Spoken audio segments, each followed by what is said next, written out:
أعوذ بالله من الشيطان الرجيم بسم الله الرحمن الرحيم هو الأول والآخر والظاهر والباطن وهو بكل شيء عليم صدق الله مولانا العلي العظيم وصدق رسوله النبي الأمين ونحن على ذلك لمن الشاهدين والشاكرين والحمد لله رب العالمين.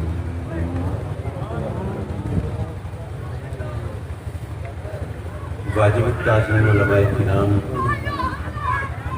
لائق عزت تکریم مہمانان گرامی اور عزیزم محترم امجد رضا صاحب، محترم محمد شاہد صاحب، عزیزم محمد عمر خان اور جناب سلیم انوار صاحب اور یہ کمیٹی جس نے یہ محفل نعت سجائی، اور عقائد و جہاں سرور کائنات نور مجسم صلی اللہ علیہ وآلہ وبارک وسلم کی بارگاہ میں اپنی عقیدتوں اور محبتوں کا خیرات پیش کرنے کا موقع پیدا کیا. رب کائنات اپنے کرم سے ان تمام دوستوں کو اور یہ جتنے دیوانے یہاں بیٹھے ہیں اپنی نیند قربان کر کے، اپنے آرام کو چھوڑ کے، اپنی مصروفیات سے منہ موڑ کے اس محفل کی رونق بڑھا رہے ہیں، مولا ان سب کی حاضری کو مقبول و منظور فرمائے. حضرات محترم، مجھے کوئی بہت زیادہ لمبی چوڑی گفتگو نہیں کرنی، وہ اس لیے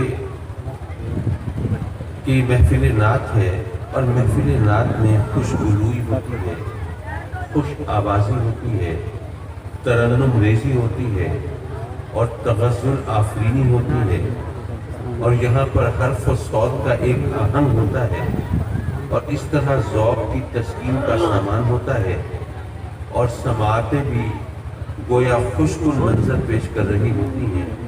تو ایسے میں اگر ایک بے سرا شخص محو کلام ہو تو یقیناً وہ طبیعت پہ بوجھ بنتا ہے. میں اپنی گفتگو کو بہت مختصر دائرے میں رکھوں گا اور پھر بہت جلد آپ سے رخصت کا طلبگار ہو جاؤں گا. یہاں پر ماشاءاللہ ہمارے دوست کھچی صاحب بھی تشریف فرما ہے اور وہ بھی ایسی محفلوں کی رونق بڑھاتے رہتے ہیں، اور میں ظاہر ہے کہ یہاں سٹیج پر موجود سب دوستوں کے نام نہیں لے پا رہا، اور نام لینے کی ضرورت بھی نہیں ہے. جہاں پر نام لیے جانے کا کوئی تمنا ہے، جو صدق کے دل سے آیا ہے وہاں اس کے نام لیے جا رہے ہیں.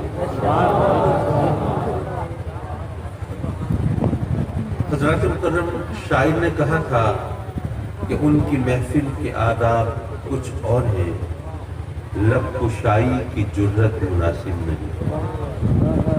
شاعر کہہ رہا ہے کہ آقا کریم صلی اللہ علیہ وسلم کی جو محفل ہے ان کے آداب مختلف ہیں. زبان سے کچھ کہنے کی ضرورت نہیں پڑتی، ہونٹ ہلانے کی حاجت نہیں ہوتی. ان کی محفل کے آداب کچھ اور ہیں، لب کشائی کی جرت مناسب نہیں. ان کی سرکار میں التجا کے لیے جنبش لب نہیں، چشم تر ہے. وہ اس لیے کہ ہونٹ تو جھوٹ بھی بولتے ہیں لیکن آنسو تو جھوٹ نہیں بولتے. اس لیے سرکار کی بارگاہ میں اگر حال دل بیان کرنا ہو، اگر جذبات کا اظہار کرنا ہو، اگر واردات قلب کا تذکرہ کرنا ہو، اگر اپنے جذبات کی شدتوں کا اظہار کرنا ہو تو زبان سے نہ کرو، آنسوؤں کی زبان سے. اپنی روداد غم میں سناؤں کسے، میرے غم کو کوئی اور سمجھے گا کیا.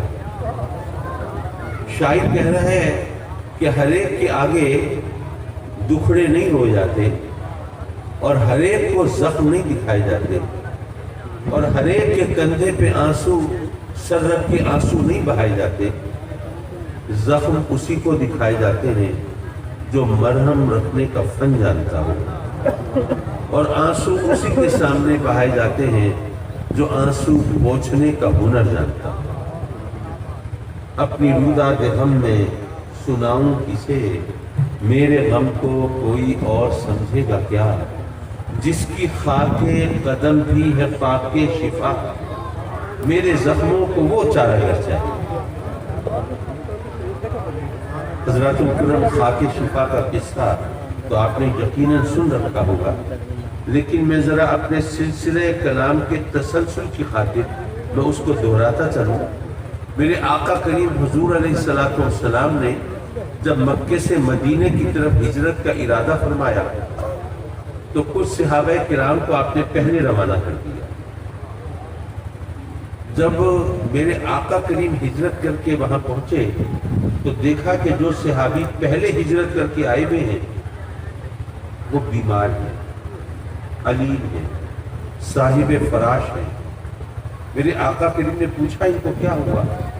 عرض کی آقا یہ یہاں کی مٹی کا اثر ہے، اس مٹی سے وبائیں پھوٹتی ہیں اور بیماریاں جنم لیتی ہیں۔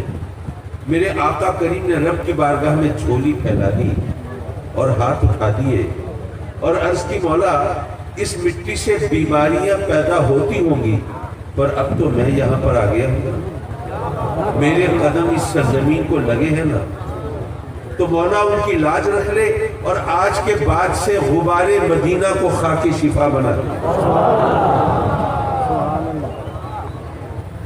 اپنی روداد غم میں سناؤں کسے، میرے غم کو کوئی اور سمجھے گا کیا، جس کی خاک قدم بھی ہے خاک شفا، میرے زخموں کو وہ چارہ گر چاہیے۔ حضرات مکرم، میں اختصار کی طرف مائل ہوتے ہوئے جو آیہ کریمہ آپ کے سامنے تلاوت کی، میں اس کے حوالے سے چند گزارشات پیش کر کے اپنی گفتگو کو ختم کر دوں گا۔ رب کائنات نے قرآن مجید میں ارشاد فرمایا، هو الاول والآخر والظاہر والباطن، اول بھی ہو، آخر بھی ہو، ظاہر بھی ہو اور باطن بھی ہو۔ اچھا، اس میں کوئی شک نہیں اور اس پر کوئی اعتراض نہیں کہ یہ اللہ کی صفات کا ذکر ہو رہا ہے۔ اللہ اول بھی ہے اور آخر بھی، اللہ ظاہر بھی ہے اور باطن بھی۔ حضرات مکرم، بے شک یہ اللہ کی صفات کا ذکر ہے، لیکن علماء حق نے وضاحت فرمائی کہ اے لوگوں یاد رکھو، جہاں یہ اللہ کی صفات کا ذکر ہے وہاں یہ آقا کریم صلی اللہ علیہ وسلم کی نعت بھی ہے۔ وہ کیسے؟ اگر اللہ اول و آخر ہے تو آقا کریم بھی اول و آخر ہے، اور اگر اللہ ظاہر و باطن ہے تو میرے آقا کریم بھی ظاہر و باطن ہے۔ لیکن یہاں پر کچھ لوگوں نے کیا کہتے ہیں اپنی بولی میں خچ مچانے کی کوشش کی، کہنے لگے کہ دیکھیں یہ شرک کر رہے ہیں، یہ قرآن کہتا ہے کہ اللہ اول و آخر، اور یہ لوگ کہتے ہیں نہیں نبی کریم بھی اول و آخر، تو یہ شرک نہیں تو اور کیا ہے؟ قرآن نے کہا کہ اللہ ظاہر و باطن، اور ان لوگوں نے کہا کہ نبی کریم بھی ظاہر و باطن، تو یہ صریح اور کھلا شرک ہے۔ اور یہ کہتے ہیں کہ نہیں جی ہم تو بس عاشق رسول ہیں، تو کیا عشق میں شرک جائز ہے؟ میں عرض کروں گا کہ اس کا جواب دینے کے لیے مجھے اپنی طرف سے کوئی دلیل دینے کی حاجت نہیں ہے، خود رب کائنات قرآن مجید میں دلیل دے رہا۔ اللہ کے پاک نام اگر آپ دیکھیں تو اللہ کے ناموں میں رؤوف اور رحیم اللہ کے نام ہیں کہ نہیں ہیں؟ اب ذرا سورہ توبہ کی آپ سیکنڈ لاسٹ آیت، آخری سے پہلی آیت ذرا تلاوت کریں۔ لَقَدْ جَاءَكُمْ رَسُولٌ مِّنْ أَنفُسِكُمْ عَزِيزٌ عَلَيْهِ مَا عَنِتُّمْ حَرِيصٌ عَلَيْكُمْ بِالْمُؤْمِنِينَ رؤوف الرحیم۔ رب کائنات قرآن مجید میں ارشاد فرماتا ہے کہ میرا محبوب مومنوں کے لیے رؤوف بھی ہے، رحیم بھی ہے۔ اب یہ رب کائنات قرآن مجید میں فرما رہا ہے، اب رؤوف اور رحیم تو اللہ کے نام ہے، تو کیا قرآن مجید میں رب کائنات معاذ اللہ شرک کا درس دے رہا ہے کہ اللہ رؤوف و رحیم ہے؟ وہ فرماتا ہے میرا محبوب بھی رؤوف و رحیم۔ پتہ یہ چلا کہ اگر اللہ کے نام اللہ کے علاوہ اس کی مخلوق کے لیے استعمال کیے جائیں جو صفاتی نام ہے تو اس میں شرک نہیں ہوتا.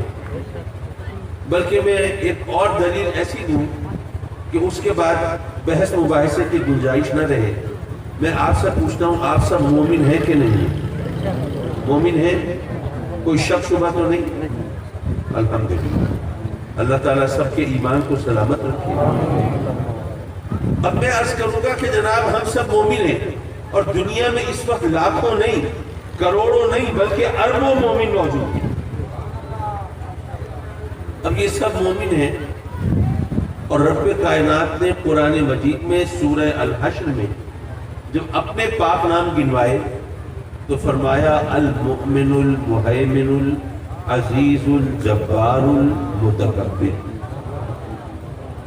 اب ہم بھی مومن ہیں، اور قرآن میں اللہ فرماتا ہے کہ میں بھی مومن ہوں. کیا شرک ہوا؟ نہیں. کیوں نہیں ہوا؟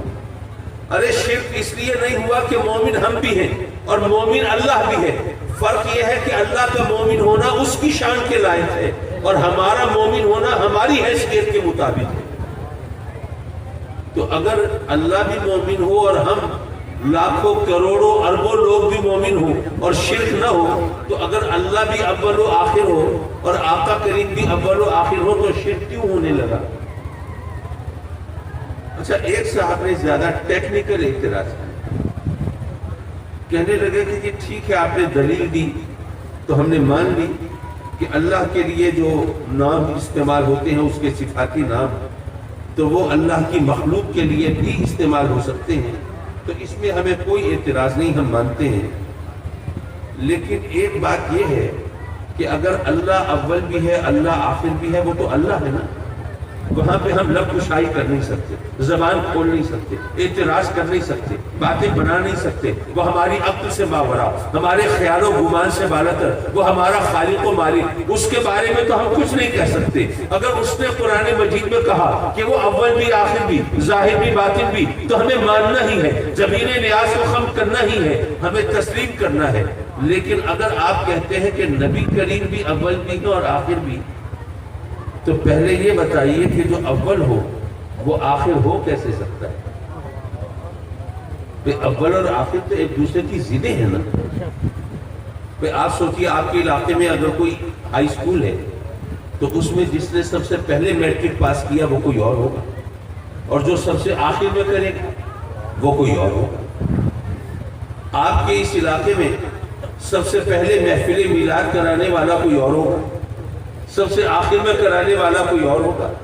اگر اللہ نے آپ کو اولاد دی ہے تو آپ کی جو سب سے پہلی اولاد ہے وہ کوئی اور ہے، اور اگر آپ نے ابھی تک ہار نہیں مانی تو جو سب سے آخری اولاد ہے وہ کوئی اور ہوگا. تو ظاہر ہے کہ جو اول ہے وہ آخر تو نہیں ہو سکتا. تو اگر اللہ اول بھی ہے اللہ آخر بھی ہے وہ تو اللہ ہے، وہاں پہ ہم بول نہیں سکتے، نپوچائی کر نہیں سکتے، اعتراض کر نہیں سکتے. لیکن اگر آپ کہتے ہیں کہ نبی کریم بھی اول بھی ہے اور آخر بھی ہے، تو پہلے یہ بتائیں کہ جو اول ہے وہ آخر ہو کیسے سکتا ہے؟ میں اس سوال کا جواب 3 جہتوں سے پیش کروں گا. ایسا ہوا، اب تو ماشاءاللہ میرا بچہ وہ جوان ہے اور کبھی کبھی آپ کے علاقے میں تقریر کے لیے بھی آتا ہوگا، لیکن آج سے کوئی 25 سال پہلے جب وہ 4-5 سال کا تھا تو مجھ سے پوچھتا ہے کہ بابا کیا یہ بات صحیح ہے کہ قرآن مجید میں رب کائنات نے فرمایا کہ اللہ نے حضرت آدم علیہ السلام کو مٹی سے بنایا؟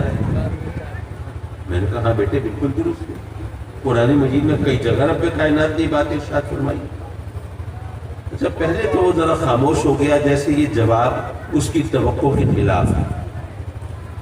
پھر ذرا سوچ کے بولا کہ اچھا بابا، یہ جو کافر ہیں غیر مسلم ہیں وہ ہم مسلمانوں پر اعتراض کرنے کے بہانے ڈھونڈتے ہیں، تو آج تک کیا کبھی کسی کافر کو یہ اعتراض نہیں سوچا کہ دیکھیں جی آپ کے قرآن میں اللہ کے جس کو آپ اللہ کا کلام مانتے ہیں اس میں لکھا ہوا ہے کہ اللہ نے حضرت آدم علیہ السلام کو مٹی سے بنایا؟ کیسی عجیب بات ہے، کیسی ناقابل یقین بات ہے. ایک انسان جو گوشت پوش کا انسان ہے اس کو مٹی سے بنا دیا، یہ کیسے ہو سکتا ہے؟ میں نے کہا کہ بچے کو سمجھانے کا موقع ہے. میں نے کہا بیٹے اللہ تعالیٰ نے حضرت آدم علیہ السلام کو کس طرح بنایا مٹی سے، یہ بات تو اپنی جگہ پہ ہے، اس پہ ہم بعد میں غور کر سکتے ہیں. آئیے پہلے یہ دیکھتے ہیں کہ ہم کس چیز سے بنتے ہیں. ایک بچہ پیدا ہوا، انفینٹ بیبی، نومولود بچہ، 1-2 دن کا بچہ ہے، کتنا چھوٹا سا گبرو سا منا سا بچہ ہوتا ہے، اٹھاتے ہوئے بھی ڈر لگتا ہے کہیں گر نہ جائے. پھر وہ رفتہ رفتہ پلتا ہے، بڑھتا ہے، ماہ و سال کے مراحل سے گزرتا ہے اور منزلیں طے کرتا ہے، اور ماشاءاللہ پھر عالم شباب کی سرحدوں میں داخل ہوتا ہے. اور جب وہ جوان 6 فٹا جوان سامنے کھڑا ہوتا ہے تو دیکھ کر یقین نہیں آتا کہ یہ وہی اتنا سا بچہ ہے جو اتنا بڑا ہو گیا ہے. تو میں نے کہا کہ بیٹے آپ نے کبھی غور کیا کہ وہ جو اتنا سا بچہ تھا اب اتنا بڑا ہو گیا، اس کا قد بڑھ گیا، جسم بڑھ گیا، وزن بڑھ گیا، حجم بڑھ گیا، تو اس کے قد و قامت میں جو اس قدر اضافہ ہوا اس کی وجہ کیا ہے؟ کیا چیز اس کے جسم میں شامل ہو گئی جس سے وہ اتنا بڑا ہو گیا؟ وہ بچہ کہنے لگا بابا اٹ از ویری سمپل، یہ تو بڑی سیدھی سی بات ہے. ہم خوراک کھاتے ہیں، ہم غذا کھاتے ہیں، وہ ہم ڈائجسٹ کرتے ہیں، ہضم کرتے ہیں، پھر وہ اسیمیلیٹ کرتے ہیں، وہ ہمارے جسم کا حصہ بنتی ہے. تو یہ خوراک اور غذا جو ہم کھاتے ہیں اس سے ہمارا جسم بڑھتا ہے. میں نے کہا ٹھیک ہے بیٹے، اب ذرا مجھے یہ بھی بتا دو کہ یہ غذا کہاں سے آتی ہے. اب آپ یہ مت بتائیے گا کہ یہ ہم دکان سے خرید کے لاتے ہیں. آج سے کوئی 20-25 سال پہلے کی بات ہے، کراچی کے کچھ بچے آئے ہمارے گھر، مجھ سے کہنے لگے کہ انکل ہمیں جا کر کماد کے کھیت دیکھتے ہیں. میں نے کہا بیٹے مجھے نہیں پتا آج کل کماد کا سیزن ہے یا نہیں ہے، تو چلتے ہیں جو بھی کھیت ہوں گے دیکھ لینا. کہہ رہے نہیں ہم نے خاص طور پر کماد کے کھیت دیکھنے ہیں، وہ اس لیے کہ ہم یہ دیکھنا چاہتے ہیں کہ یہاں پر جو کسان لوگ ہیں وہ گنوں کو میٹھا کرنے کے لیے کتنی چینی ڈالتے ہیں کھیتوں میں. اب ظاہر ہے وہ کراچی کے رہنے والے جن کا کھیتوں کھلیانوں سے تعلق نہیں تھا، جن کا زمین سے رشتہ نہیں تھا، لیکن میرا خیال ہے روہیلا والی اور موچی والی کے رہنے والے وہ تو اتنے بے خبر نہیں ہوئے. ان کو تو پتا ہوگا کہ اگر زمین سے سبزہ اگنا بند ہو جائے تو دنیا میں کسی کو کہیں سے خوراک نہ ملے. خوراک زمین سے اگتی ہے. اچھا ممکن ہے کوئی ینگسٹرز، نوجوان، کوئی بچے یہ سوچ رہے ہوں کہ جی یہ عجیب بات کہہ دی بھئی، اگر زمین سے اگر خوراک نہیں بھی اگے گی تو ضروری تو نہیں کہ ہم روٹی کھائیں، چاول کھائیں، سبزی کھائیں، ترکاری کھائیں، پھل کھائیں، فروٹ کھائیں. بھئی ہم گوشت کھا لیں گے، ہم انڈے کھا لیں گے، ہم دودھ پی لیں گے. ٹھیک ہے آپ تو گوشت انڈے کھا لیں گے، دودھ پی لیں گے، لیکن جن جانوروں کے گوشت انڈے وغیرہ آپ استعمال کریں گے کیا وہ روزہ رکھیں گے؟ اگر زمین سے سبزہ اگنا بند ہو جائے تو دنیا میں کسی کو کہیں سے خوراک نہ ملے. اگر آپ چاہیں تو اپنے جسم کا کوئی حصہ، کوئی گوشت ہو، ہڈی ہو، ناخن ہو، بال ہو، کوئی بھی چیز ہو، کھال ہو، وہ ذرا بھیجے لیبارٹری میں اور وہ ٹیسٹ کرائیں کہ اس کے جو انگریڈینٹس ہیں، کمپوننٹس ہیں، جو اس کی اجزائے ترکیبی ہیں جن سے ہمارا جسم بنا ہے، وہ سب کے سب وہی چیزیں ہیں جو اس مٹی میں موجود ہیں. یہ خوراک اس مٹی سے اگتی ہے، وہ ہم کھاتے ہیں، وہ ہمارے جسم کا حصہ بنتی ہے. بتائیے چلا کہ ہمارا جسم آج بھی اسی مٹی سے بنتا ہے، آج بھی اسی مٹی سے بنتا ہے. پھر یار لوگ ہمیں جب دنیا سے رخصت ہوتے ہیں تو ہمیں لے جا کے قبرستان میں دفنا دیتے ہیں. وہاں پہ ہمارا جسم ڈیکمپوز ہو جاتا ہے، منتشر ہو جاتا ہے، گل سڑ جاتا ہے، مٹی میں مل کر مٹی ہو جاتا ہے. آئے بھی مٹی سے تھے، گئے بھی مٹی میں ہے، اول بھی مٹی ہے، آخر بھی مٹی ہے، اور درمیان میں جو کچھ ہے وہ اول و آخر کا صدقہ ہے. اس کو ذرا کامن سینس کے حوالے سے بھی سمجھ لیں. ماشاءاللہ آپ کے علاقے میں آموں کے بڑے باغات ہیں اللہ کے فضل سے، تو آپ کو تو یہ پتہ ہوگا کہ آم کا درخت کیسے اگتا ہے. آم کی گٹھلی زمین میں ہوتی ہے، اس سے نرم و نازک کوپل پھوٹتی ہے، سپلنگ. وہ جو کوپل ہے وہ آہستہ آہستہ پودے کی شکل اختیار کرتی ہے، وہ پودا رفتہ رفتہ درخت بنتا ہے، وہ درخت برگ و بار کے مراحل سے گزرتا ہے، اس پہ پھول لگتا ہے، وہ پھول پھل میں تبدیل ہوتا ہے، وہ پھل پک جاتا ہے، پھر آپ توڑ لیتے ہیں، چھلکا پھینک دیتے ہیں، گودا کھا لیتے ہیں، پھر ہاتھ میں کیا بچتا ہے؟ سب سے پہلے زمین میں کیا بوئی تھی، سب سے آخر میں ہاتھ میں کیا بچی؟ یارو جو اول ہوتا ہے وہی آخر ہوتا ہے، اور درمیان میں جو کچھ ہے وہ اول و آخر کا صدقہ ہوتا ہے۔ اس کو ذرا جیومیٹریکل سٹائل میں بھی سمجھ لیجیے۔ اگر آپ ایک دائرہ کھینچنا چاہتے ہیں تو ظاہر ہے کسی نقطے سے، کسی پوائنٹ سے دائرہ شروع کریں گے، اور دائرہ مکمل نہیں ہوگا جب تک گھوم کر واپس اسی نقطے پہ نہ پہنچ جائیں جہاں سے شروع کیا۔ دائرہ مکمل کرنے کے لیے ضروری ہے کہ آپ نے جس پوائنٹ سے دائرہ شروع کیا تھا واپس اسی پوائنٹ پہ پہنچ جائیں۔ یارو جب تک ابتدا اور انتہا کا ملاپ نہیں ہوگا دائرہ مکمل نہیں ہوگا، جب تک آغاز و انجام یکجان نہیں ہوں گے دائرہ مکمل نہیں ہوگا، جب تک اول اور آخر ایک نہیں ہوں گے دائرہ مکمل نہیں ہوگا۔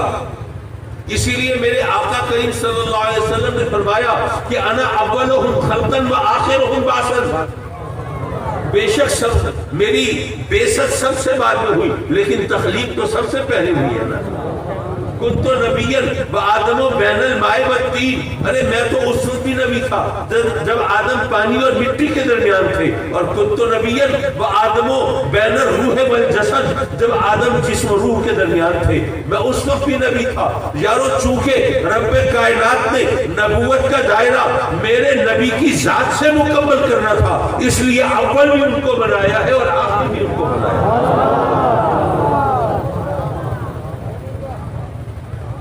حضرات مکرم، اب اگر میں ظاہر و باطن کی طرف بڑھا تو ذرا بات لمبی بھی ہو جائے گی، طویل بھی ہو جائے گی، تو میرا خیال ہے کہ اس کو کسی اور محفل کے لیے اٹھا رکھتا ہوں اور ایک نصیحت کر کے اس وقت آپ کی جان چھوڑ دیتا ہوں، کیونکہ ماشاءاللہ بڑے جو اچھے نعت خوان حضرات ہیں ان کا انتظار کیا جاتا ہے، آخر میں پڑھیں گے، تو وہ ابھی تشریف فرما ہے اور آپ کو ان کے حسن بیان سے اپنے دلوں کو گرمانا ہے، تو صرف ایک نصیحت اور پھر آپ سے اجازت۔ آج کل عالم یہ ہے کہ نصیحت کرنا بھی جان جوکھوں کا کام ہے، اور کسی کو نصیحت کرے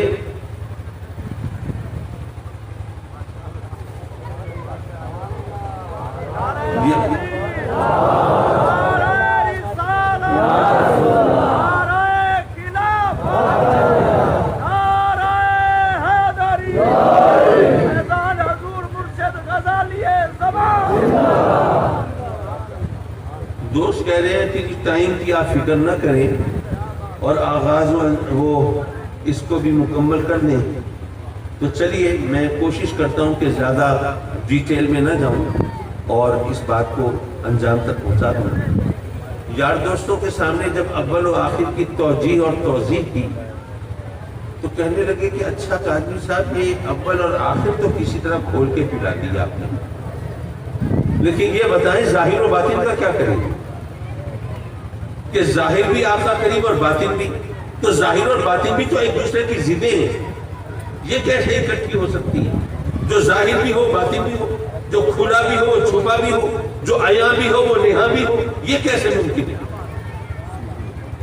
میں نے کہا کہ یاد رکھیے میرے آقا کریم حضور علیہ السلام کی دو حیثیتیں ہیں، ایک حیثیت غایت ظہور کی ہے، ایک غایت بطون کی ہے۔ کیا مطلب؟ ایک حیثیت سے میرے آقا کریم ظاہر ہیں تو ایسے کہ ان سے زیادہ کوئی ظاہر نہیں، اور دوسری حیثیت غایت بطون کی ہے، یعنی میرے آقا کریم اس حیثیت میں اگر پوشیدہ ہیں، چھپے ہوئے ہیں تو اتنے کہ ان سے زیادہ کوئی پوشیدہ نہیں۔ اگر ظہور کا عالم دیکھنا ہو تو ظاہر ہے تو ایسے کہ کنکر اور پتھر بھی جانتے ہیں کہ یہ اللہ کے رسول ہیں، ان کے نام کا کلمہ پڑھتے ہیں۔ ظاہر ہے تو ایسے کہ پانی بھی جانتا ہے کہ اللہ کے رسول ہیں کہ آپ کی مقدس انگلیوں سے جاری ہو جاتا ہے. ظاہر ہے تو ایسے کہ جانور بھی جانتے ہیں کہ اللہ کے رسول ہیں، اس لیے میرے آقا کریم کی بارگاہ میں سجدریز ہو جاتے ہیں. ارے ظاہر ہے تو ایسے کہ درخت بھی جانتے ہیں کہ اللہ کے رسول ہیں، اس لیے آپ کے بلاوے پر جڑوں سمیت کھسٹتے ہوئے حاضر خدمت ہو جاتے ہیں. اگر ظاہر ہے تو ایسے کہ آسمان پر چمکنے والے چاند سورج بھی جانتے ہیں کہ اللہ کے رسول ہیں، اسی لیے آپ کے احکام کی تعمیل میں لگے رہتے ہیں. ظاہر ہے تو ایسے کہ ذرہ ذرہ جانتا ہے، پتا پتا جانتا ہے، قطرہ قطرہ جانتا ہے، بوٹا بوٹا جانتا ہے کہ اللہ کے رسول ہیں. اور اگر پوشیدہ ہیں تو ایسے کہ جبریل بھی نہیں جانتے کہ یہ حقیقت کیا ہے. وہ حدیث سنی ہوگی آپ نے، میرے آقا کریم صلی اللہ علیہ وسلم جلوہ فکر ہیں اور جبریل حاضر خدمت ہیں، اور میرے آقا کریم پوچھتے ہیں ہاں بھائی جبریل بتاؤ تمہاری عمر کتنی ہے؟ جبریل عرض کرتے ہیں کہ سرکار چوتھے حجاب عظمت میں ایک نوری ستارہ ہر 70,000 سال کے بعد چمکتا ہے، اور میں نے اس نوری ستارے کو 72,000 بار دیکھا ہے. ایک نوری ستارہ ہر 70,000 سال کے بعد چمکتا ہے، اور میں نے اس نوری ستارے کو 72,000 بار دیکھا ہے. آقا میری عمر کا اندازہ آپ خود فرما دیجیے. میرے آقا کریم نے فرمایا جبریل قسم ہے اس ذات پاک کی جس کے قبضہ قدرت میں میری جان ہے، وہ نوری ستارہ تو میں. اب یہ حدیث آپ نے یقیناً پہلے سنی ہوگی، لیکن اس میں ایک دو باتیں ہیں سمجھنے کی. پہلی بات یہ ہے کہ میرے آقا کریم صلی اللہ علیہ وسلم نے جب جبریل سے عمر پوچھی تو اگر بات صرف اتنی ہے کہ ایک نوری ستارہ ہر 70,000 سال کے بعد چمکتا ہے اور جبریل نے اسے 72,000 بار دیکھا ہے، تو یہ تو سمپل ملٹیپلیکیشن کا سیدھی سادی ضرب کا سوال ہے. 70,000 کو ضرب دیجئے 72,000 سے، جبریل کی عمر پتہ چل جائے گی. یہاں پر بیٹھا ہوا تیسری چوتھی جماعت کا بچہ بھی یہ مسئلہ حل کر دے گا. یہ تو کوئی مشکل سوال ہے نہیں. تو کیا جبریل کو اتنی سیدھی سادی ضرب نہیں آتی تھی؟ آقا کریم نے فرمایا کہ بھئی جبریل بتاؤ تمہاری عمر کتنی ہے؟ وہ پہیلیاں پوچھنے بیٹھ گئے. سرکار ایک نوری ستارہ ہر 70,000 سال کے بعد چمکتا ہے، میں نے اس کو 72,000 بار دیکھا ہے، میری عمر کا اندازہ آپ کر لیجئے. ارے یہاں اندازے کی کیا بات ہے، یہاں تو ایگزیکٹ بالکل صحیح عمر نکل سکتی ہے نا، سیدھا سادہ حساب ہے. لیکن نہیں، اس کو ذرا سمجھنے کی ضرورت ہے. آخر جبریل امین ہے، انہوں نے اس انداز سے جواب دیا، اس میں کوئی حکمت ہوگی، ہمارے لیے کوئی سبق ہوگا. حضرات مکرم بات یہ ہے، فرض کیجئے میں آپ سے، میں کسی اور کا نام نہ لوں، آپ کے روہیلہ والی میں مولانا نذیر قریشی صاحب ہوتے ہیں. فرض کریں میں نے آپ کو ایک رکہ لکھ کے دیا کہ جی یہ ذرا آپ نظمی مولانا نذیر قریشی صاحب کے پاس جائیں اور ان سے جواب اس کا لے کے آئیں. یہاں سے کوئی 20 منٹ لگتے ہیں روہیلہ والی میں، تو 20 منٹ جانے کے 20 منٹ آنے کے 40 منٹ میں آپ واپس آ جائیں. اگر آپ کو زیادہ دیر ہوئی تو میں تو چلا جاؤں گا، میں تو یہاں بیٹھا تو نہیں رہوں گا. آپ نے کہا کہ صحیح آپ نے 20 منٹ جانے کے گن لیے، 20 منٹ آنے کے گن لیے، لیکن کہیں راستے میں ٹریفک کا مسئلہ بھی ہو سکتا ہے. پھر یہ کہ پتہ نہیں مولانا نذیر قریشی صاحب سے فوراً ملاقات ہو یا نہ ہو، وہ گھر کے اندر ہو، ان کو آنے میں وقت لگے، پھر ان کو خط دیں گے، وہ آپ کا خط پڑھیں گے، پھر اس کا جواب لکھیں گے. اب اس کے لیے بھی تو وقت لگے گا نا. تو آپ 20 منٹ جانے کے اور 20 منٹ آنے کے نہ گنیں، بلکہ کچھ مارجن رکھیں. اگر آپ نے کچھ گنجائش نہیں رکھی تو کیلکولیشن تو غلط ہو جائے گی. بات ٹھیک ہے کہ غلط ہے؟ یارو جبریل نے یہ تو بتایا ہے کہ وہ ایک نوری ستارہ ہے جو ہر 70,000 سال کے بعد چمکتا ہے، اور یہ بھی بتایا ہے کہ جبریل نے اس کو 72,000 بار دیکھا ہے، لیکن یہ تو نہیں بتایا کہ وہ نوری ستارہ کتنی دیر تک چمکتا رہتا ہے۔ وہ جو ڈیوریشن ہے، وہ جو دورانیہ ہے، وہ جو وقفہ ہے، جتنی دیر وہ نوری ستارہ چمکتا رہتا ہے، وہ وقت بھی جبریل کی عمر کا حصہ ہے کہ نہیں؟ اس کا کوئی ذکر ہی نہیں۔ وہ ایک ساتھ کے لیے، ایک لمحے کے لیے، ایک دن کے لیے، ایک ہفتے کے لیے، ایک ماہ کے لیے، ایک سال کے لیے، یا 1000 سال کے لیے، 10,000 سال کے لیے، جتنی دیر بھی وہ نوری ستارہ چمکتا رہتا ہے، وہ بھی تو جبریل کی عمر کا حصہ ہے، اسے بھی تو حساب کتاب میں شامل رکھنا چاہیے۔ لیکن جبریل نے یہ ذکر نہیں کیا۔ کیوں؟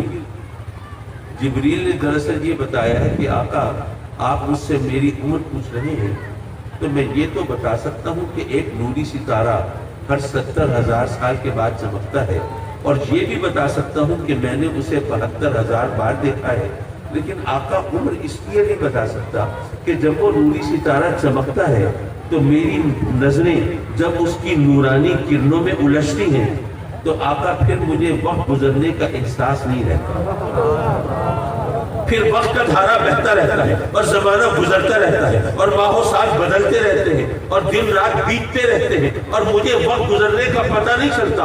ہاں، جب وہ نوری ستارہ اپنی نورانی چھب دکھلا کر روپوش ہوتا ہے، آنکھوں سے اوجھل ہوتا ہے، پھر میں ساعتیں شمار کرتا ہوں، پھر میں گھڑیوں کا حساب رکھتا ہوں، پھر ماہ و سال گنتا ہوں۔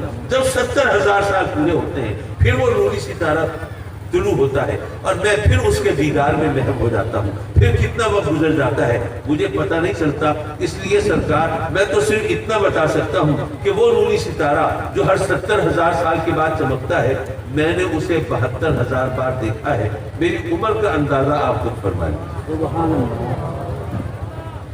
ذرا سوچئے کہ جس کے جمال کی تاب نہ لا کر جبریل جیسی ہستی کو وقت گزرنے کا پتہ نہ چلے، اس کی حقیقت کو آپ اور میں کیسے پہچان سکتے ہیں؟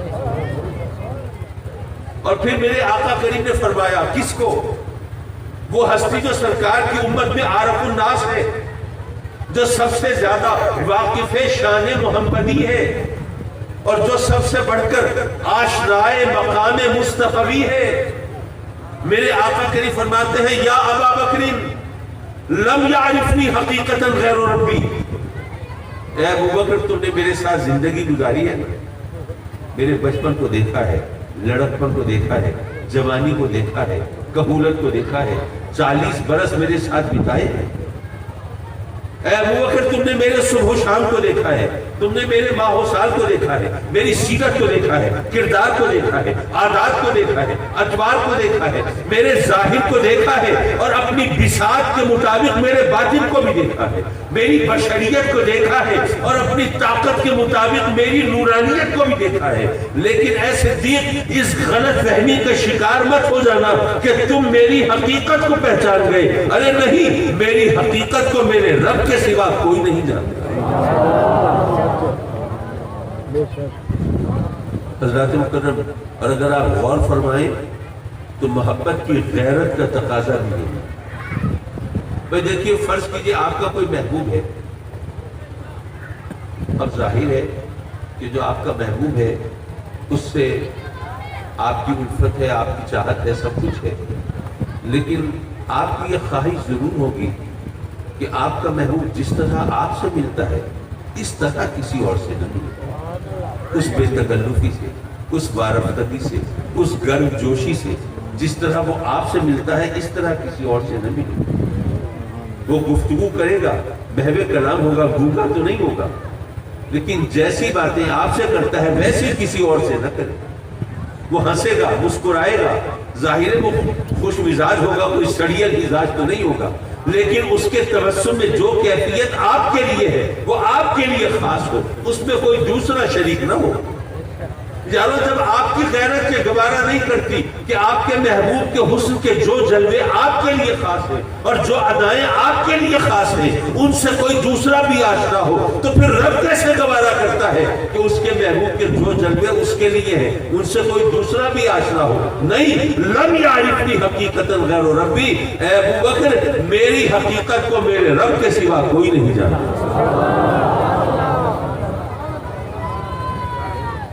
تو یہاں پر ایک اعتراض بھی ہو سکتا ہے، ہوا ایسا کہ 1938 میں 1938 میں کیا کہتے ہیں 78 کہتے ہیں،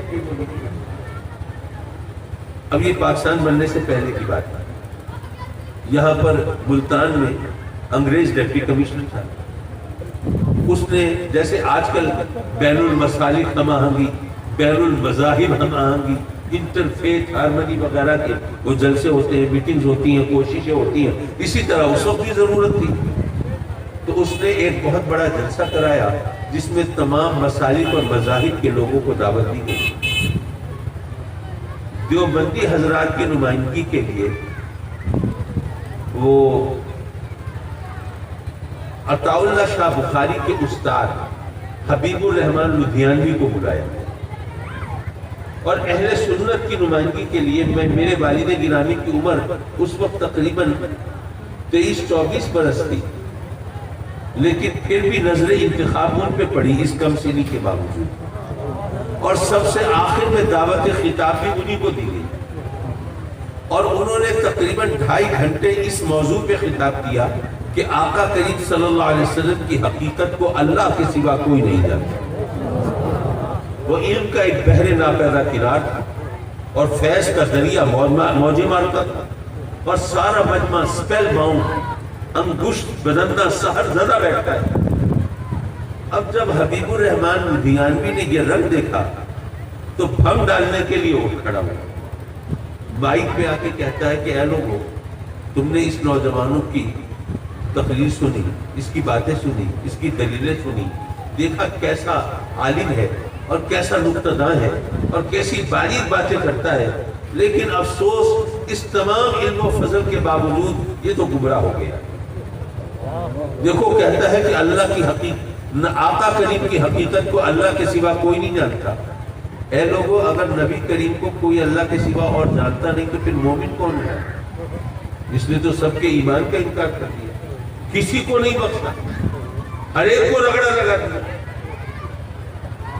جب اس نے یہ بات کہی تو اس سے پہلے کہ مجمع اکھڑتا اور بات بگڑتی، میرے والد گرامی تشریف فرما ہوئے اور انہوں نے مائک لیا اور لوگوں سے کہا کہ اے لوگوں، مجھے یہ بتاؤ کہ اللہ کو جانتے ہو؟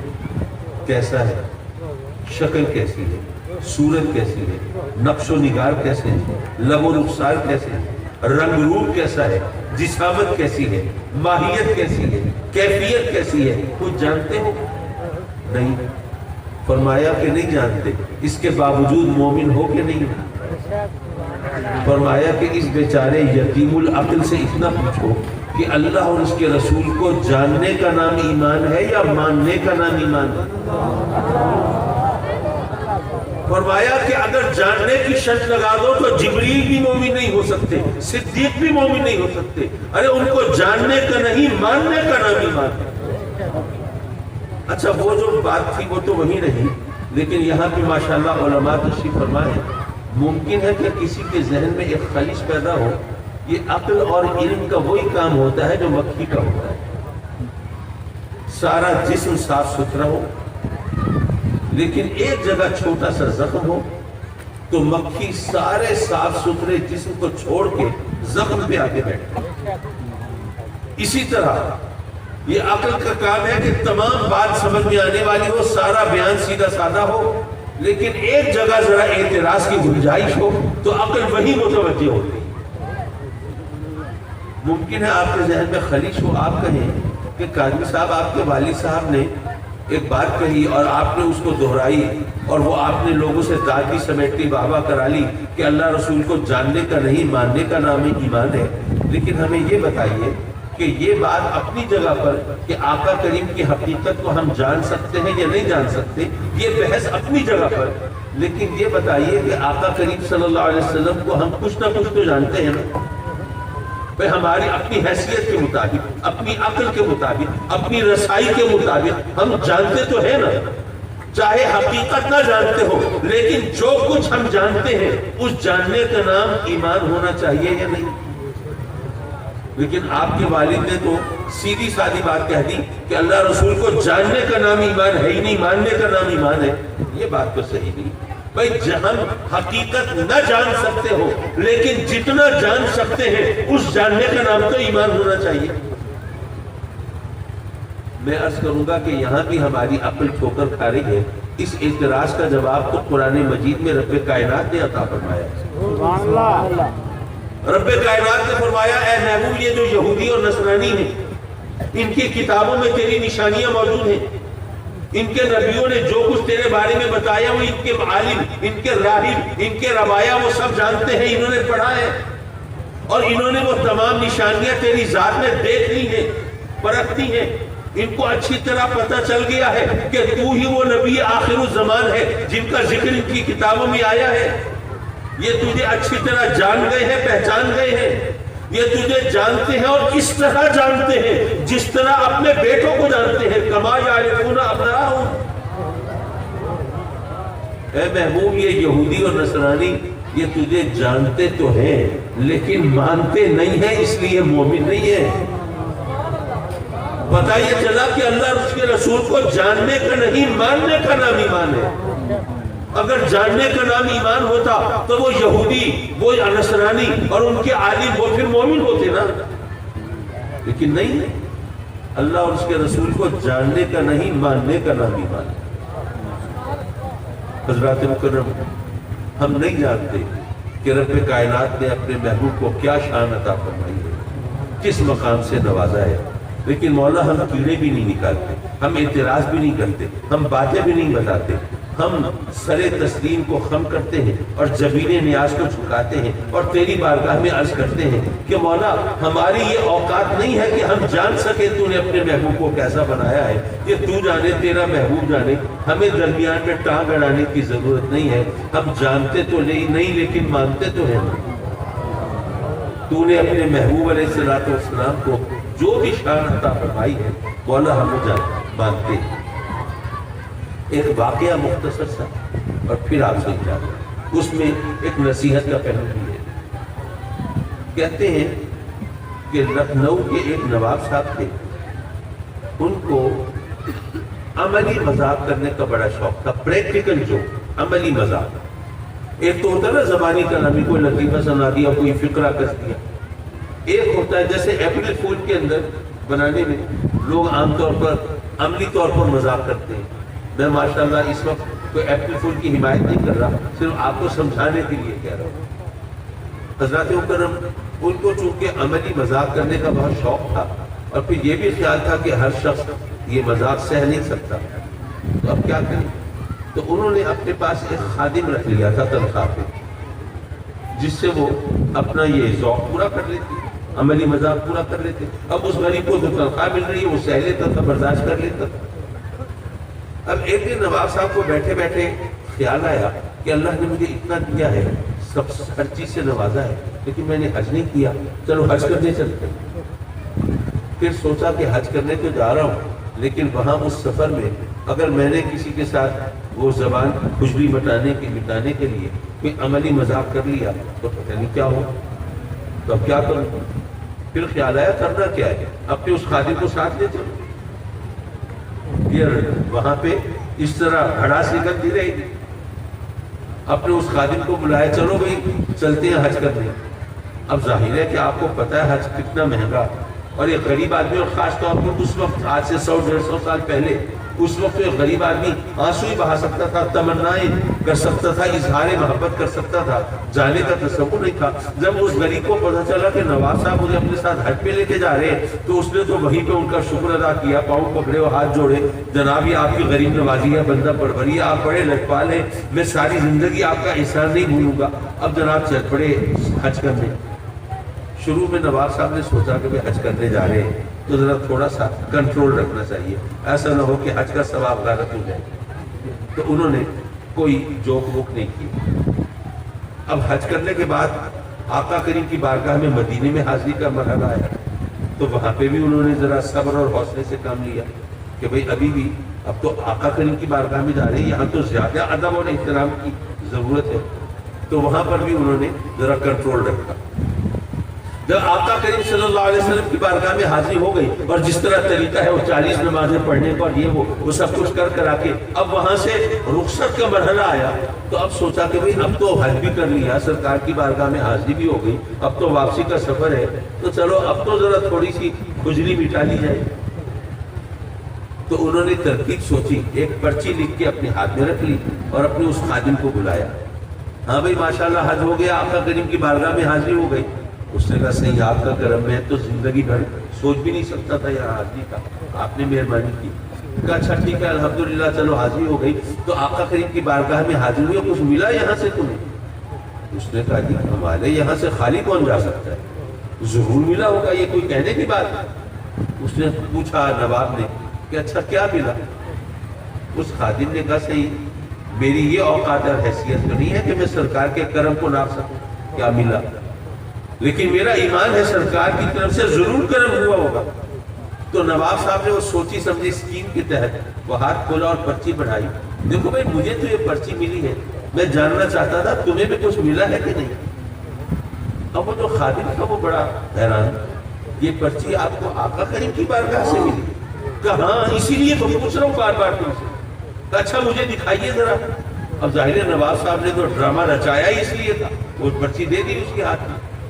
اب پرچی پر لکھا ہوا ہے کہ نواب فلاں بن فلاں کو جنت کے حصول اور جہنم سے محفوظ رہنے کی ضمانت دی جاتی ہے، کہ جنت ضرور مل جائے گی اور جہنم سے محفوظ رہو گے، یہ تمہیں گارنٹی دی جاتی ہے، ضمانت دی جاتی ہے۔ اب وہ جب اس خادم نے پڑھا آنکھیں کھل گئی، اس سرکار کی بارگاہ سے ملا، نہ وہیں سے ملا۔ اچھا، اب وہ اس کی بیچارگی دیکھ کے، اس کی حیرت دیکھ کے، اس کی کشمکش دیکھ کے اب نواب صاحب انجوائے کر رہے ہیں، اپنے پریکٹیکل جوک سے وہ لطف اندوز ہو رہے ہیں۔ اب وہ اس خادم سے رہا نہیں گیا، اس نے کہا کہ نواب صاحب وہ ہمیں چلنے میں ابھی تھوڑی سی دیر ہے، میں ابھی آیا۔ یہ کہہ کے جواب کا انتظار کیے بغیر وہ بھاگا مواجہہ شریفہ کی طرف۔ اب نواب صاحب بڑے لطف اٹھا رہے ہیں کہ دیکھو کیسے مستری ہے، کیسے بیچارے ہیں، کتنا پریشان ہے، دیکھو میں نے اس کے ساتھ کیا کیا۔ اب ادھر وہ خادم آقا کریم کی بارگاہ میں جاتا ہے مواجہہ شریفہ کے سامنے اور روتا ہے، آنسو بہاتا ہے، گڑ گڑاتا ہے، فریاد کرتا ہے اور کہتا ہے کہ آقا، وہ بچل بچل کے، وہ سسک کے اور تڑپ تڑپ کے روتا ہے اور عرض کرتا ہے کہ آقا کیا اس بارگاہ میں بھی نواب اور غلام کا خادم کا فرق ہوتا ہے؟ کیا یہاں پر آپ کی عطا بھی سونے چاندی کے ترازو سے ناپ کے دی جاتی ہے؟ یہاں بھی امیر اور غریب کو پہچان کے نوازا جاتا ہے؟ اب وہ اس عالم میں ہے اور اپنی حال دل کہہ رہا ہے، اسی اسنا میں غنودگی سی کیفیت طاری ہوتی ہے اور جب آنکھ کھلتی ہے تو ہاتھ میں پرچی موجود ہے۔ جب میں سوچنے لگا کہ ظاہر ہے جو نواب صاحب کا حال ہوا ہوگا سو ہوا ہوگا، وہ تو اپنی جگہ پہ، لیکن میں سوچنے لگا کہ وہ بیچارہ خادم جو پہنچا وہاں، جو ویسے پہنچ بھی نہیں سکتا تھا، سوچ بھی نہیں سکتا تھا، تو پہلے بھی جب وہ آقا کریم کی بارگاہ میں حاضری دیتا ہوگا، درود و سلام پڑھتا ہوگا اور وہاں پر اپنی محبت کا، عقیدت کا اظہار کرتا ہوگا، تو اس وقت بھی تو وہ آنسو بہاتا ہوگا، اس وقت بھی تو اس کا دل مچلتا ہوگا، اس وقت بھی تو اس کے جذبات کی یہ کیفیت ہوتی ہوگی، لیکن پہلے اس پر اس طرح کرم نہیں ہوا جو اب ہوا ہے۔ آخر کیوں؟ اس کی وجہ یہ ہے کہ پہلے اس کے دل پہ وہ چوٹ نہیں لگی تھی جو اب لگی تھی۔ اس کے دل پہ وہ چوٹ پہلے نہیں لگی تھی جو اب لگی تھی۔ تو یارو سبق یہ ہے کہ اگر کسی کے دل پہ چوٹ لگی ہو تو اس کی آہ مت لیں۔ اگر دکھی دل کی آہ تم نے لی تو پھر عرش الہی بھی ہل جاتا ہے، پھر بچاؤ کی صورت نہیں بنتی۔ اس لیے غریبوں مظلوموں کی مدد کرتے رہنا، ان کے کام آتے رہنا، ان کی آہ مت لینا۔ مولا جو کہتے ہیں اس پر عمل کی بھی توفیق عطا فرما۔ وآخر دعوانا ان الحمدللہ رب العالمین۔ اللہم صل علی سیدنا و مولانا محمد وعلی آل سیدنا مولانا محمد وبارک وسلم علیہ ربنا آتنا فی الدنیا حسنہ وفی الآخرۃ حسنہ وقنا عذاب النار۔ مولا یہ محفل کوئی سیاسی مسئلہ نہیں ہے، کوئی دنیا داری کا چکر نہیں ہے، یہ صرف تیری اور تیرے محبوب کی رضا کی خاطر سجائی ہے۔ تو مولا اپنے کرم سے یہ محفل سجانے والوں کے اور یہ دیوانے جنہوں نے اس کی رونق بڑھائی، ان سب سے راضی ہو جا، ان سب کی حاجت روائی فرما، مشکل خوشحالی فرما۔ مولا ان کے جو دکھ ہے دور کر دے، جو پریشانیاں ہیں وہ ٹال دے، زمین آسمان کی بلاؤں سے بچا لے، دارین کی سعادتیں عطا فرما دے۔ مولا ان میں کچھ بیمار ہیں، ان کو صحت دے دے، شفائے کاملہ دے دے، بیماریوں سے چھٹکارا دے دے۔ حاجی صوفی اللہ دیتا صاحب کو بھی شفائے کاملہ عطا فرما۔ اور میرے مولا میں سب بیماروں کے نام نہیں جانتا، لیکن تو جانتا ہے نا مولا، ان کے گھر والے بھی بیمار ہیں، بیماریوں کو ان کے گھروں سے دور دفع فرما۔ کچھ تیرے بندے غربت کی چکی میں پھنس رہے ہیں، اپنے کرم سے مولا ان کو فراخ روزی دے دے، کشادہ رزق عطا فرما، اور روزی رزق کا جو بھی تو نے بہانہ بنایا ہے وہ ان کے لیے بہت نفع بخش بنا، ان کی فصلوں کو نقصان سے بچا، کاروبار کو گھاٹے سے بچا، اور ان کو اپنے سوا کسی کی محتاجی سے بچا۔ کچھ تیرے بندے وہ ہیں جو قرضے کے بوجھ تلے لگے، اور مولا یہ قرضہ بھی بڑی مشکل چیز ہے، اور ہمیں زیادہ احساس اس لیے ہے کہ آقا کریم صلی اللہ علیہ وسلم تو مقروض کی نماز جنازہ پڑھانے سے بھی معذرت کر لیا کرتے ہیں۔ تو مولا بارے قرضے سے بخشش کرا دے، غیر سے قرضے کی ادائیگی کا کوئی بہانہ پیدا کرتا۔